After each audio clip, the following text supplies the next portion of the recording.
I love toys. I've always been a big toy and action figure guy, and I have a cool collection to prove it. Check it out. I have an extensive Funko Pop collection, I have a Funko Soda collection going, I have movie figures, World of Cars die-cast characters, Hot Wheels Mario Kart characters, and much more. But I'm gonna be honest, as much as I love what's in my collection, there are so many other action figures out there that I would love to own. So I thought for an interesting yet random top 10 video, I'd tell you what they are.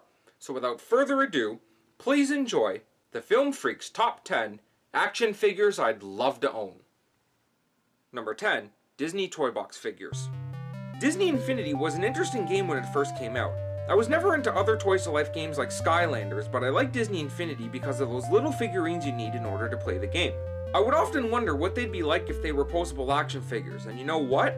That thought would become reality when Disney Toy Box figures were announced.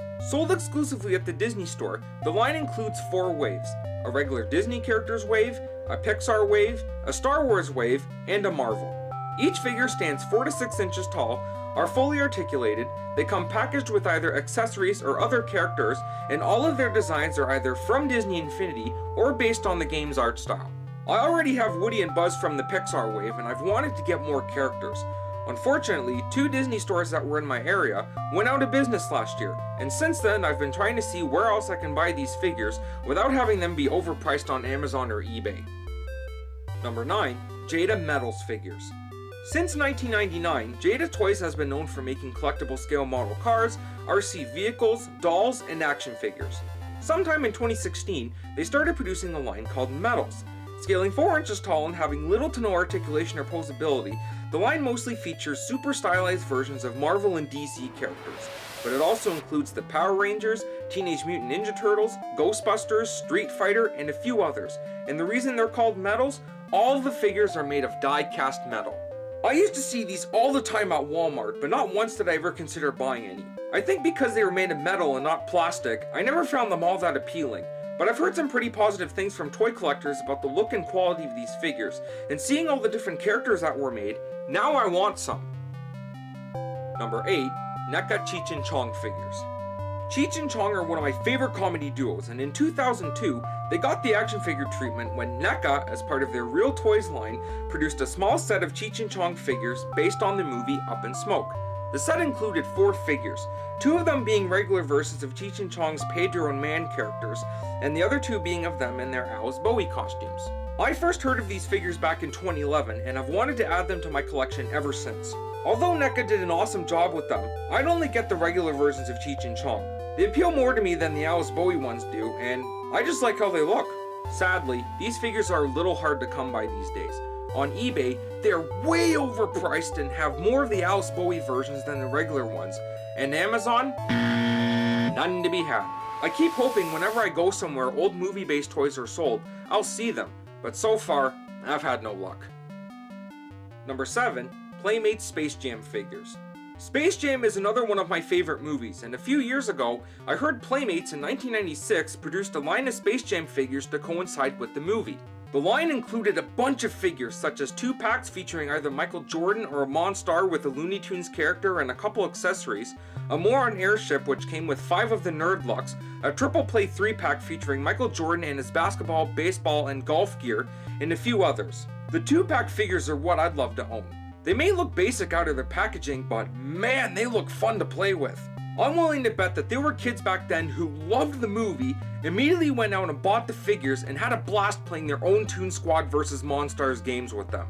If I had these, I totally would. I wouldn't just display them. Number 6. Mezco Popeye Figures. Popeye the Sailor has been one of my all-time favorite cartoon characters since I was a kid, and in 2001, he too got the action figure treatment when Mezco got the license to produce a line of Popeye figures.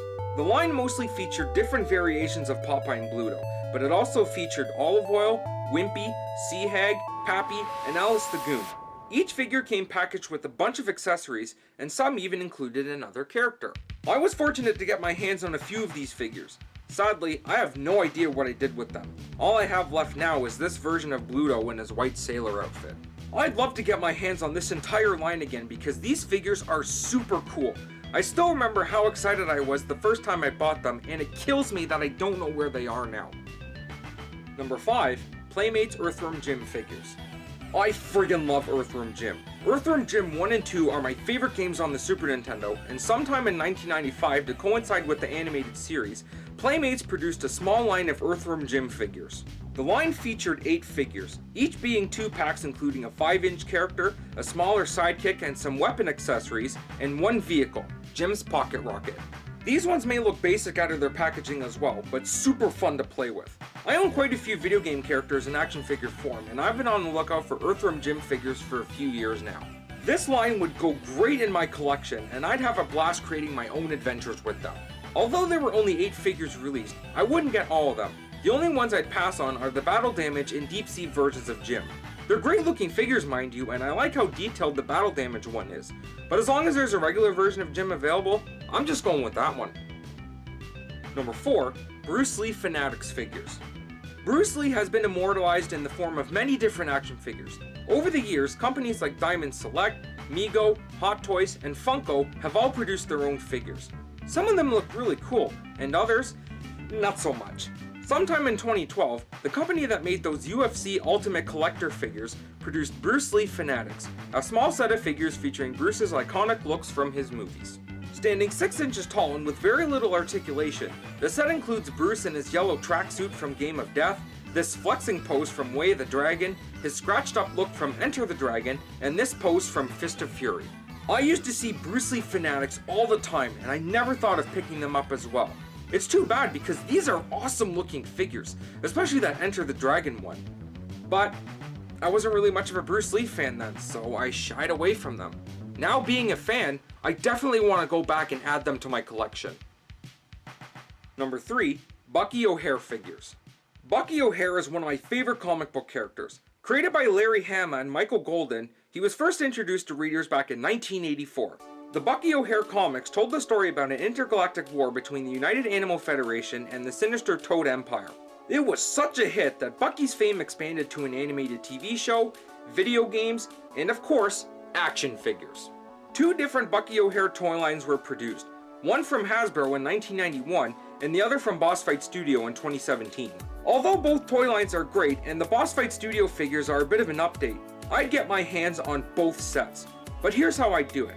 From Hasbro, I'd get Blinky, Willie DeWitt, Commander Dogstar, the Toad Air Marshal, and Alan the Gator, and from Boss Fight Studio, I'd get Bucky O'Hare, Deadeye Duck and Jenny, Mimi LeFleur, Bruiser, and some Storm Toads. Why? Because both toy lines are incomplete. So in order to add Bucky O'Hare characters to my collection, merging the 2 sets is the only way to do it. I've seen what figures from both lines look like in comparison to each other, and aside from Boss Fight Studios being a bit of an update, they're practically the same height, so it can be done. Number 2. Playmates Simpsons figures. Known as the World of Springfield, Playmates Simpsons figures were in production from 2000 to 2004. The line featured single figure packs, play sets, sets that included multiple characters, and mail-away exclusives. By the end of its run, a total of 200 figures, hundreds of accessories, and over 40 different playsets had been produced, making The Simpsons another successful toy line from Playmates. These figures definitely go back to my childhood. I never owned any, but I had friends who did, and I used to have tons of fun playing with them. They were also everywhere. I'd see them while visiting toy aisles at Walmart and Zellers, and one of the Toys R Us stores in my area even had an entire section dedicated to the World of Springfield. Those figures were unavoidable. If I were to get them today, I certainly wouldn't get all 200. I'd start off with Homer and the gang, and once I got everyone from the Simpson family, then I'd focus on getting just my favorite characters from the show. Now before I get into my number 1 pick, usually I have honorable mentions, but for this particular top 10 video, I have none. There's no explanation as to why, I just don't. So, my number 1 pick for action figures I'd love to own are Super Mario Bros. Movie figures. Produced by Ertl in 1993, this line was released in conjunction with the Super Mario Bros. Movie. It featured 6 4-inch figures including the Mario Bros, President Koopa, Iggy, Spike, and a Goomba, a Devo Chamber playset which came with an extra Goomba figure, a Crash Action police vehicle, and 2 12-inch talking figures of Mario and Luigi. Out of all the action figures I just talked about, the Super Mario Bros. Movie figures are what I'd love to own the most. The live-action Mario movie may suck, but the action figures don't. And me being a huge Mario fan, I'd so love to own these. I first heard about the 4-inch figures back in 2009 on YouTube. Channels such as Pixel Dan and Sonic Toast at the time showed them off in either toy reviews or collection videos, and ever since then, I've been dying to get my hands on them. Now these figures are easy to come by online, but hard if you're looking for them in mint condition. I'm always seeing these guys out of their packaging, missing their accessories, and I get that they've once been played with. But if I'm gonna buy any of them today, I'm sorry, but they have to be complete. One day I hope to get lucky and find these figures mint on card and sold for a reasonable price. And when I do, I will buy them, cherish them forever, and proudly show them off in my collection. And that concludes my top 10. What action figures would you love to own? Hit me up in the comment section below, and as always, like and subscribe if you're digging my content. Every bit of support helps. Thank you so much again for watching, and stay tuned for the next video.